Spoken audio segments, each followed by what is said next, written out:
So you had, of course, 2 matches here in session 4.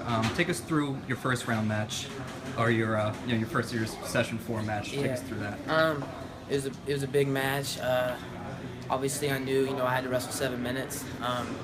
That was a big one. Got it was 1-0 going into the third, and I scored 7 points in the third. So felt like I wrestled good. Mm-hmm. And you were pretty pumped, obviously. Why shouldn't you? You're an All-American officially.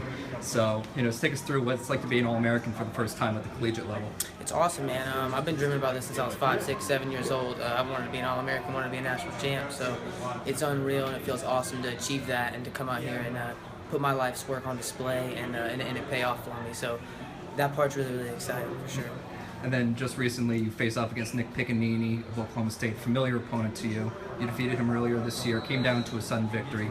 Take us through the match. You had some, great escapes and everything to tie the match up. And what your thoughts on the match were? Obviously disappointing. I felt like I should have had that one. Left some scores out there.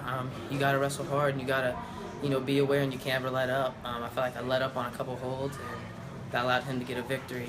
So obviously happy I made All-American, but that's a little disappointing for sure. And the good news is you get to compete tomorrow. Do you know who your opponent is yet? I assume Fraser. I don't know for sure though.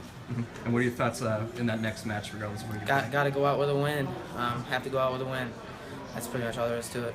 And I was doing some digging before. You are the first 125-pounder at Edinboro to become an All-American since Paul Donahue in 2009. Yeah. That was the same year Jared King was a national champion. Greg Gillespie was an All-American in 157. What do you like? How do you process that, being in sort of a group like that? Yeah, it's unreal.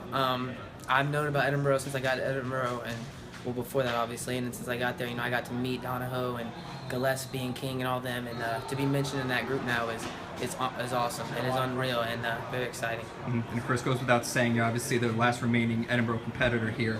What are your thoughts on your team as a whole and how you think they did? You know what? I think our team underperformed a little bit here, myself included. I think I could have been a top 3 guy, top 4 guy.